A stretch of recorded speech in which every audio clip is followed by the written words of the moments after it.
Suffield and how difficult it was to get a guy that far away to come to Clemson? Well, we were just hopeful we could get him. At first, I had, to be honest, never heard of Suffield Academy before. And so we saw his videos. Video was really good, so obviously we had reached out. And we talked to him for the first time in August. We're in fall camp. And he was sleeping mid-morning. Caught him on a wrong day because he's an early bird kind of guy. And we were speaking to him, and he says they're not in practice and they're not in school for another month or so. And so my first intuition was something's fishy here. You know, this isn't a real school. And you know, this would be a train wreck if we end up trying to recruit this guy and then something, you know, he's got some illegal transcripts or something like that. And I'm like, you're not in school, we don't start for another month, and nothing seemed to add up. And so that being said, he ended up coming on an unofficial visit the following spring, and wasn't real talkative, so really didn't know where he was as far as engagement and genuine interest. And lo and behold, he said he loved it at that time. And but when I went in the spring to Coach Brooks and I went a couple times to go see him in the spring.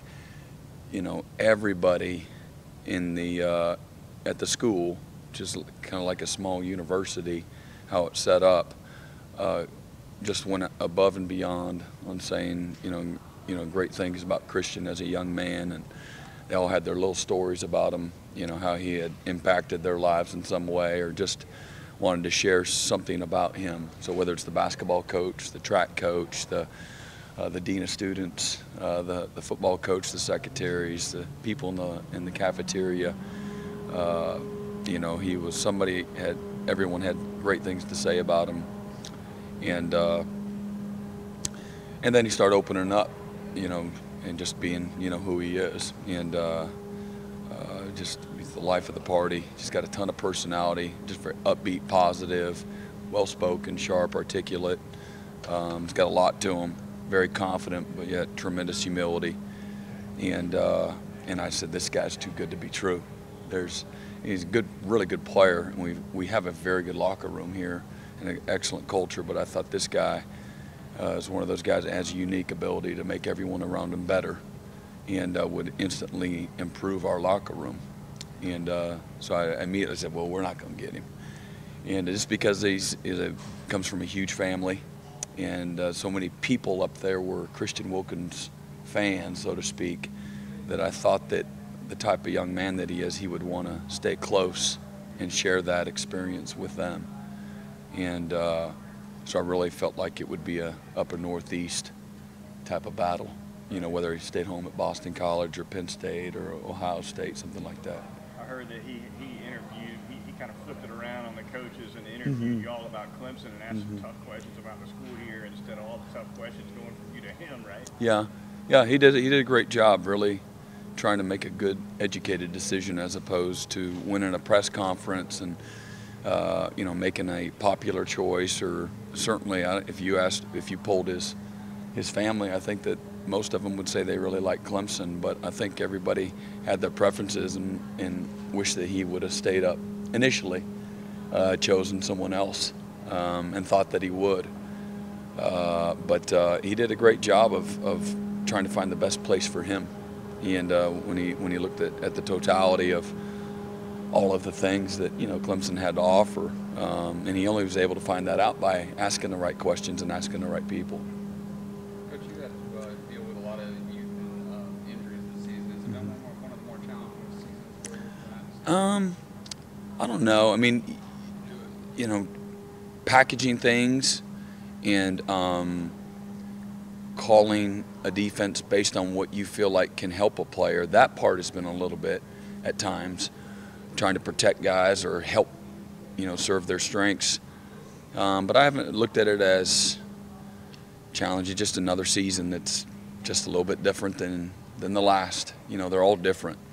So you kind of keep your head down And as a coach, you don't really get here or here. You try not to. I do. I try to just stay, you know, very even-keeled in regards to, you know, preparing, you know, for the next opponent and doing it a certain way.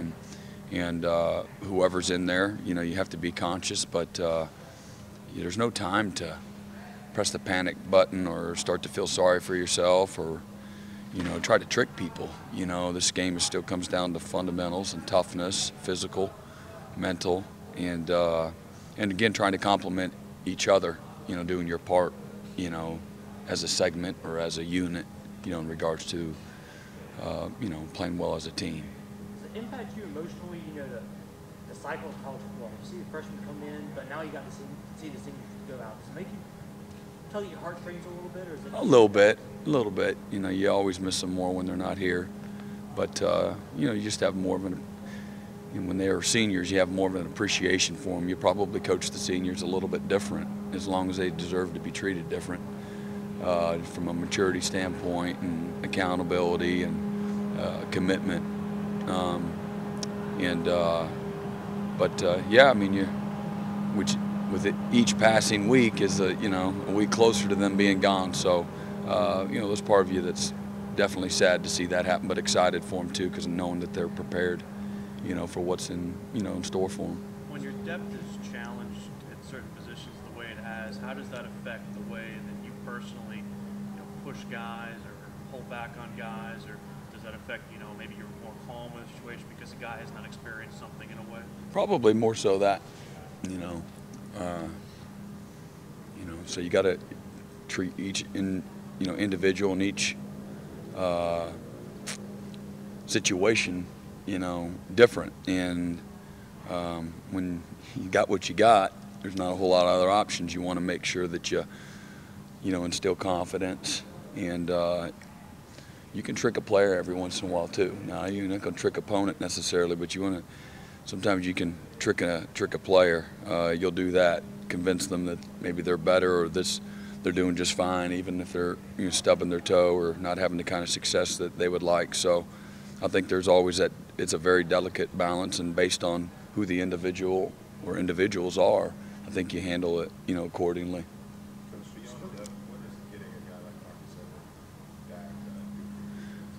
Well, I mean, I think it improves that group. Having a good leader out there, a playmaker, an able body. I think probably amps up the competition, so maybe brings out the best in other guys. Because let's face it, they all love playing time. So, but you hate it for Marcus, man. He's had such an impactful, incredible year a year ago, and we certainly wouldn't have been in the national championship without him. And to see him have the kind of struggles that he has this year off the field have been painful to watch, but happy that it looks like he's going to be able to contribute in some capacity and finish strong.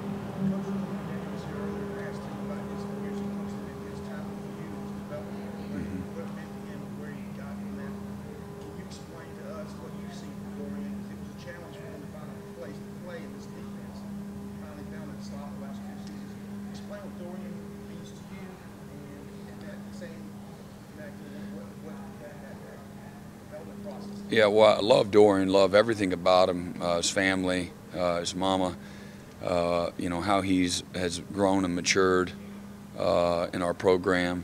He's always been a great young man, but I think he'll be the first to admit his first couple of years he liked to play, but he didn't like to prepare to play other than the practice and the weight room. He did like those things, but just getting to understand, his responsibilities and things of that nature. And we were able to find a spot, and he had to be the one that buys in and puts the work in, and I would credit really our former players, and there's been a bunch of them, but other young guys that have helped him, have brought him to the right place and showed him how to do it, and got him to buy in as much as anything. And but so proud of him.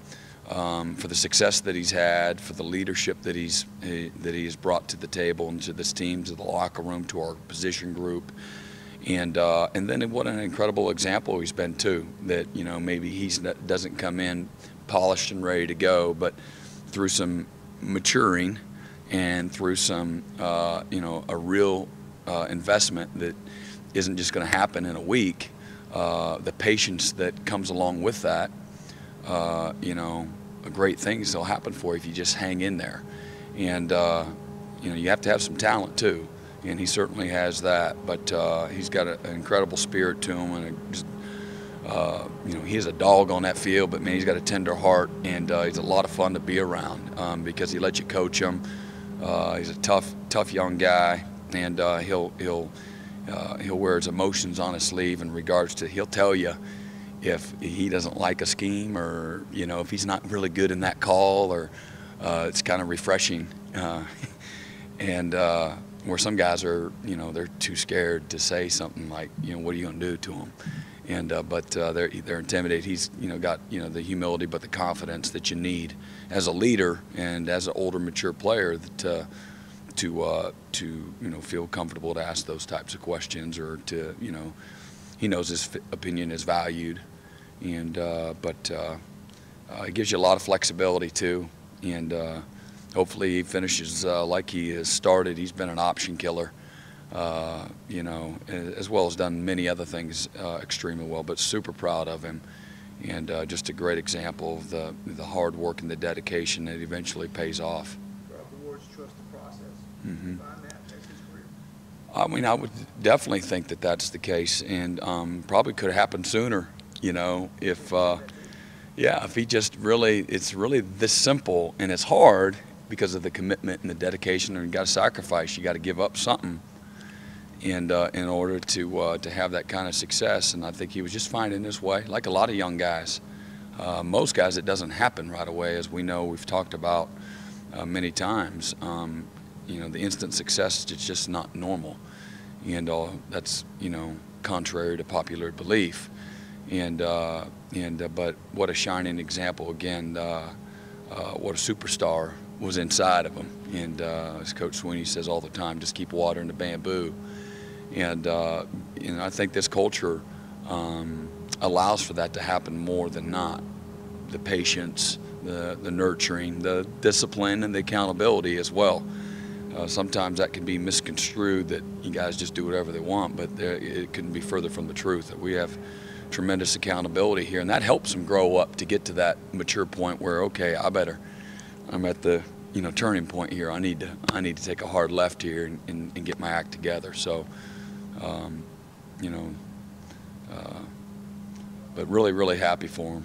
You know, he's a terrific high school running back. Many people recruit him as a running back, and to see him go from that to where he is now, you know, a great high school running back to, you know, a terrific college linebacker is pretty neat, and the best is still out in front of him. That's the fun thing, that, you know, as an adult, and you've kind of seen guys come and go. If he just keeps doing what he's been doing, just being around the right people and being committed to doing things the right way, you know, he's going to have an incredible, you know, future. Venables said earlier that you and the other defensive coaches hate triple option weeks. What is it about the system?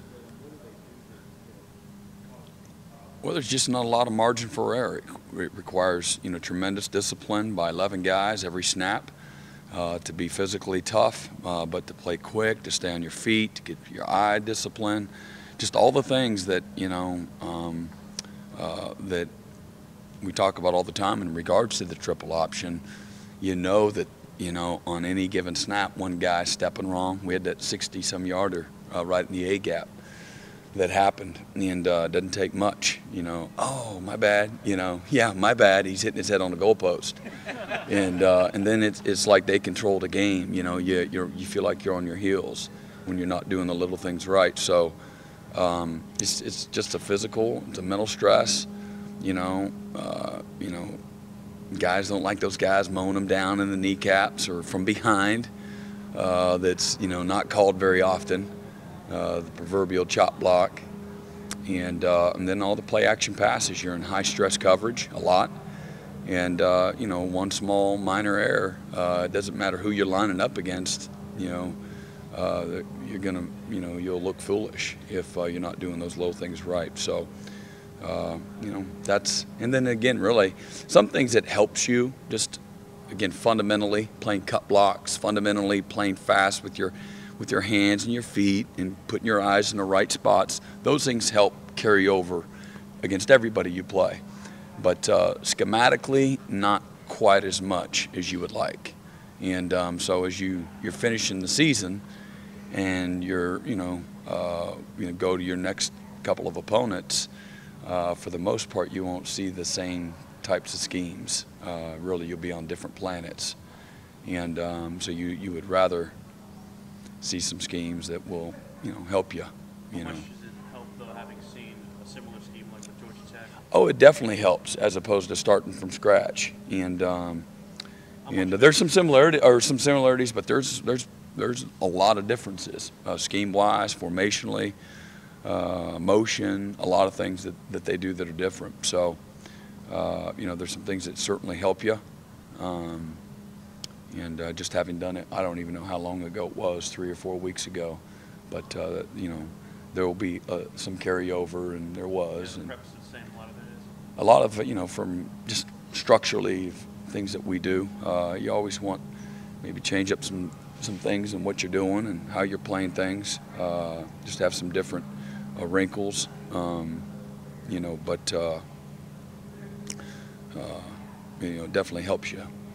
Brett, UNC's Florida State, some of their receivers getting behind you. Was there anything you learned from the film that you didn't know maybe during the game? I thought we bit on the 4th and 2, bit on the play action.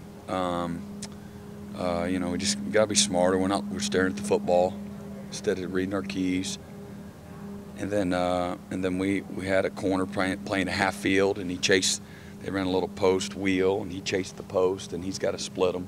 He hadn't been in that position very much at all, and made a mistake. So it could have been a costly mistake, and thank God we didn't have to learn the hard way. But I think those were the two that, and then we turned the guy loose on the reverse pass. We're in man-to-man, when I don't watch my man in man-to-man, I'm going to watch him score, and that's what happened. And just really disciplined things. The half-field corner, he hadn't been in that position, so that's not his fault. But the other two, that's all us, just not being disciplined. Guys, I got to let him get to a meeting. All right, yep.